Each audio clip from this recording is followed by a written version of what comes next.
Shalom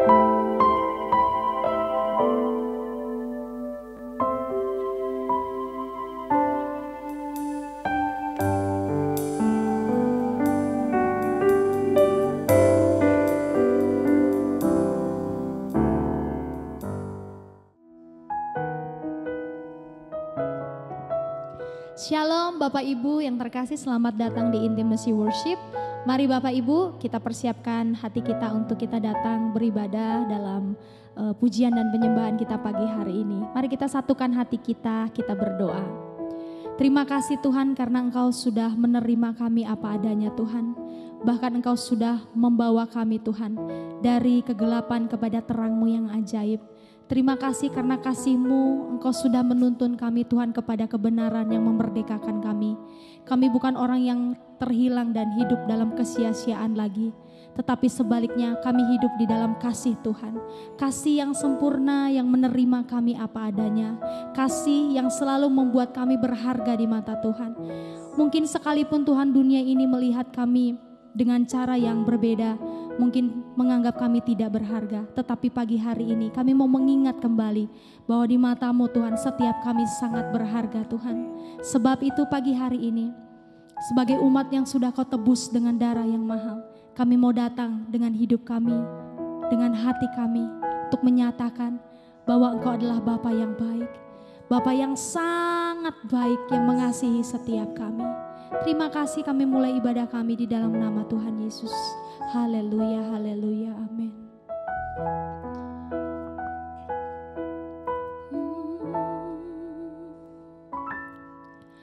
Engkau Bapa yang mengasihiku,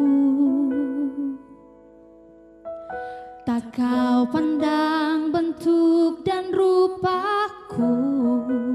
Amin. Engkau mengasihiku dengan sepenuh hati, tak pernah sama seperti dunia ini. Amin. Engkau Bapa yang mengajariku melewati badai langit biru. Kau yang buatku terbang bagaikan Raja Wali, mengatasi segala pencobaan. Kau Bapa-Ku yang baik, mengerti bahasa tetesan air mata. Tak Kau biarkan ku berjalan sendirian, sebab Kau Bapa-Ku yang baik. Engkau sungguh baik. Mari bersama-sama kita yang dikasihi Tuhan katakan, Engkau Bapa yang mengasihiku, tak Kau pandang bentuk dan rupaku. Benar Tuhan, Engkau mengasihiku dengan sepenuh hati, tak pernah sama seperti dunia ini. Oh, Engkau Bapa yang mengajariku melewati badai langit biru. Sebab Engkau yang membuat kami terbang bagaikan Raja Wali Tuhan. Yes, bagaikan Raja Wali. Amin. Mengatasi segala pencobaan. Kau Bapa-Ku yang baik. Amin. Mengerti bahasa tetesan air mata. Tak Kau biarkan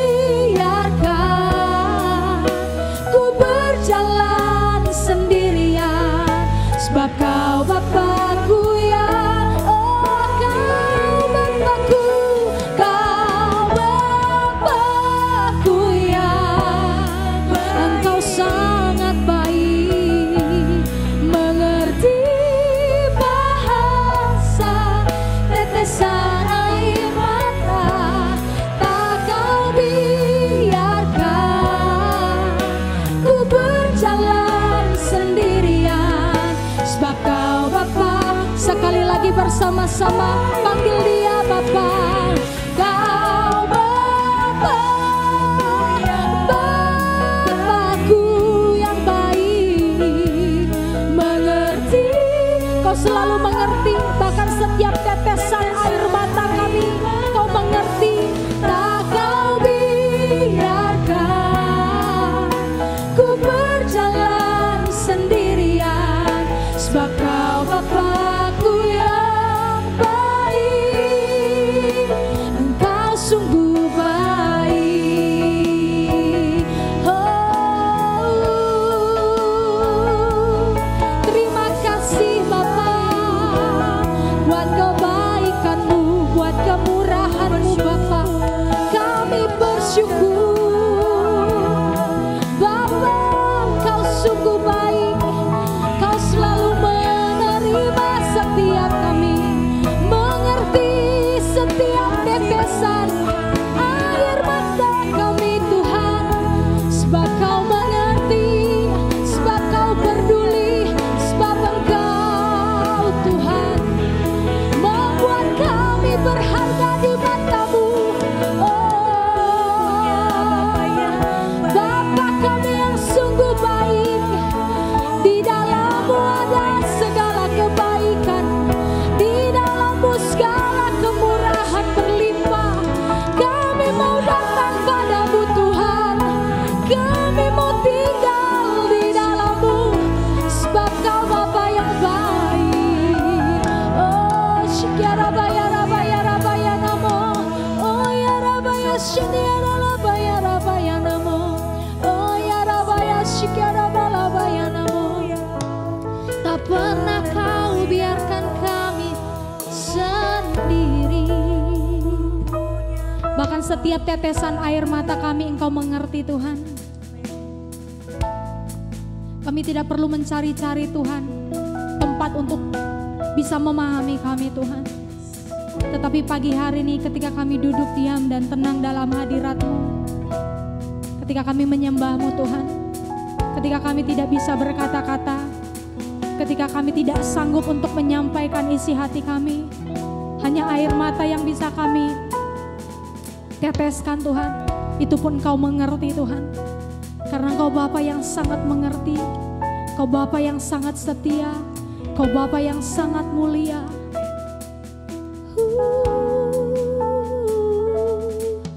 Kau tunjukkan kasih setiamu,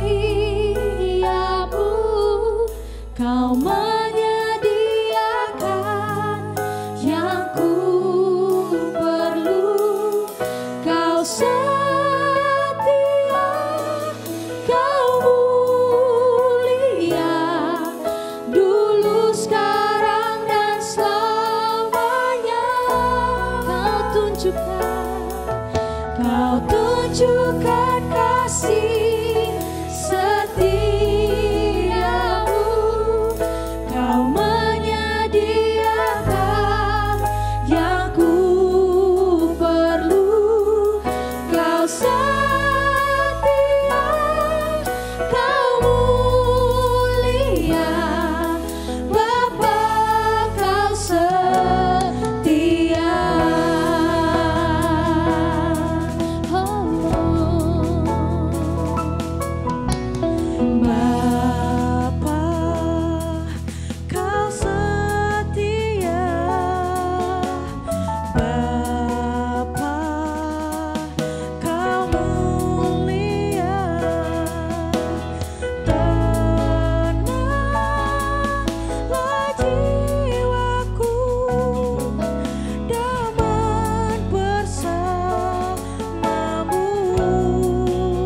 Ketika Apolos masih di Korintus, Paulus sudah menjelajah daerah-daerah pedalaman dan tiba di Efesus.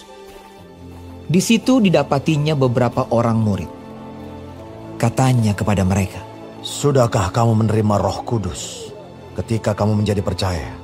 Akan tetapi mereka menjawab dia, "Belum, bahkan kami belum pernah mendengar bahwa ada Roh Kudus." Lalu kata Paulus kepada mereka, "Kalau begitu, dengan baptisan manakah kamu telah dibaptis?" Jawab mereka, "Dengan baptisan Yohanes." Kata Paulus, "Baptisan Yohanes adalah pembaptisan orang yang telah bertobat. Dan ia berkata kepada orang banyak bahwa mereka harus percaya kepada Dia yang datang kemudian daripadanya, yaitu Yesus." Ketika mereka mendengar hal itu, mereka memberi diri mereka dibaptis dalam nama Tuhan Yesus. Dan ketika Paulus menumpangkan tangan di atas mereka, turunlah Roh Kudus ke atas mereka. Dan mulailah mereka berkata-kata dalam bahasa roh dan bernubuat. Jumlah mereka adalah kira-kira 12 orang. Selama 3 bulan, Paulus mengunjungi rumah ibadat di situ dan mengajar dengan berani. Oleh pemberitaannya, ia berusaha meyakinkan mereka tentang kerajaan Allah. Tetapi ada beberapa orang yang tegar hati. Mereka tidak mau diyakinkan, malahan mengumpat jalan Tuhan di depan orang banyak. Karena itu Paulus meninggalkan mereka dan memisahkan murid-muridnya dari mereka. Dan setiap hari berbicara di ruang kuliah Tiranus. Hal ini dilakukannya 2 tahun lamanya. Sehingga semua penduduk Asia mendengar firman Tuhan, baik orang Yahudi maupun orang Yunani. Oleh Paulus, Allah mengadakan mujizat-mujizat yang luar biasa. Bahkan orang membawa sapu tangan atau kain yang pernah dipakai oleh Paulus dan meletakkannya atas orang-orang sakit, maka lenyaplah penyakit mereka dan keluarlah roh-roh jahat. Juga beberapa tukang jampi Yahudi yang berjalan keliling di negeri itu mencoba menyebut nama Tuhan Yesus atas mereka yang kerasukan roh jahat dengan berseru. Katanya, "Aku menyumpahi kamu demi nama Yesus yang diberitakan oleh Paulus." Mereka yang melakukan hal itu ialah 7 orang anak dari seorang imam kepala Yahudi yang bernama Skewa. Tetapi roh jahat itu menjawab, "Yesus aku kenal, dan Paulus aku ketahui. Tetapi kamu, siapakah kamu?" Dan orang yang dirasuk roh jahat itu menerpa mereka dan menggagahi mereka semua dan mengalahkannya. Sehingga mereka lari dari rumah orang itu dengan telanjang dan luka-luka. Hal itu diketahui oleh seluruh penduduk Efesus, baik orang Yahudi maupun orang Yunani. Maka ketakutanlah mereka semua, dan makin masyhurlah nama Tuhan Yesus. Banyak di antara mereka yang telah menjadi percaya datang dan mengaku di muka umum bahwa mereka pernah turut melakukan perbuatan-perbuatan seperti itu. Banyak juga di antara mereka yang pernah melakukan sihir, mengumpulkan kitab-kitabnya, lalu membakarnya di depan mata semua orang. Nilai kitab-kitab itu ditaksir 50.000 uang perak. Dengan jalan ini, makin tersiarlah firman Tuhan dan makin berkuasa. Kemudian daripada semuanya itu Paulus bermaksud pergi ke Yerusalem melalui Makedonia dan Akaya. Katanya, sesudah berkunjung ke situ, aku harus melihat Roma juga. Lalu ia menyuruh 2 orang pembantunya, yaitu Timotius dan Erastus, mendahuluinya ke Makedonia. Tetapi ia sendiri tinggal beberapa lama lagi di Asia.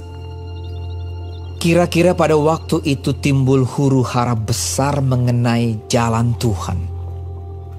Sebab ada seorang bernama Demetrius, seorang tukang perak yang membuat kuil-kuilan Dewi Artemis dari perak. Usahanya itu mendatangkan penghasilan yang tidak sedikit bagi tukang-tukangnya. Ia mengumpulkan mereka bersama-sama dengan pekerja-pekerja lain dalam perusahaan itu dan berkata, "Saudara-saudara, kamu tahu bahwa kemakmuran kita adalah hasil perusahaan ini.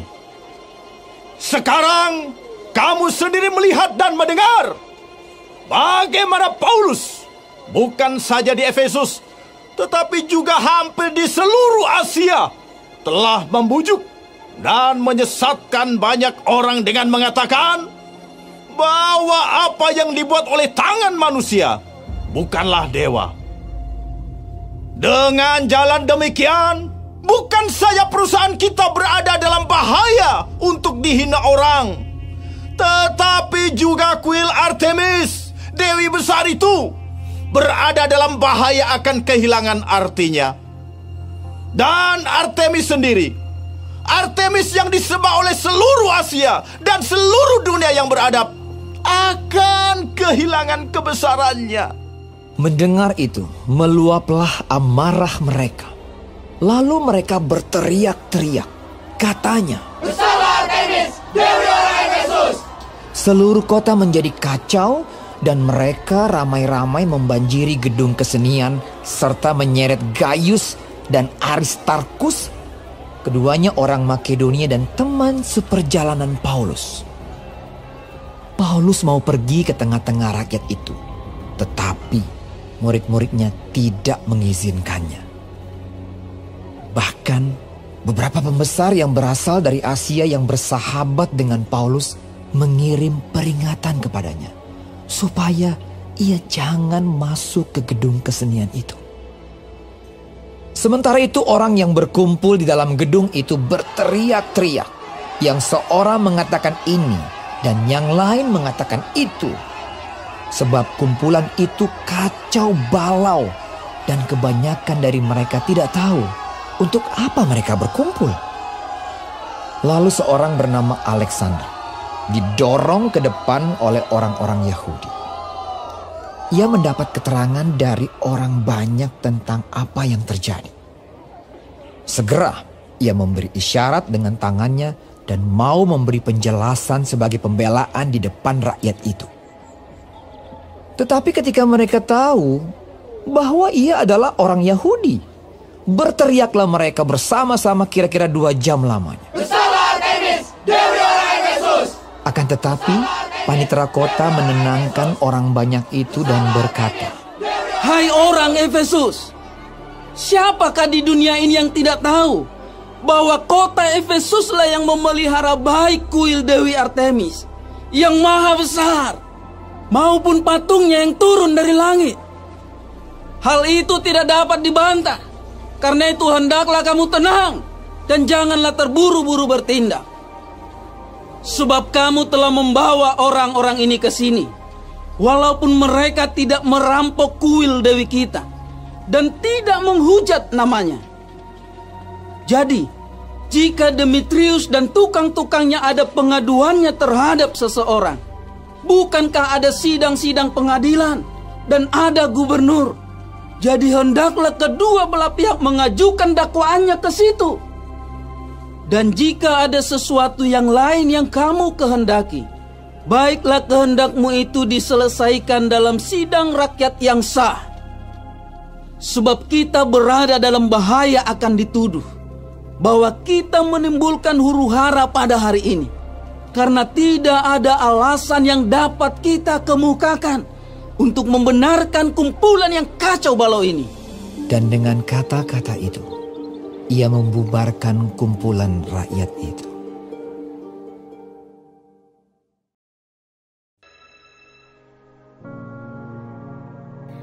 Terima kasih Tuhan untuk firman-Mu pada pagi hari ini. Sungguh mengingatkan kami Tuhan untuk kami hidup semakin hari semakin berkenan di hadapan Tuhan. Dan biarlah Tuhan hari ini Engkau sertai, Tuhan tuntun, Tuhan melindungi, jauhkan dari segala mara bahaya, malapetaka, bahkan maut sekalipun ya Bapa.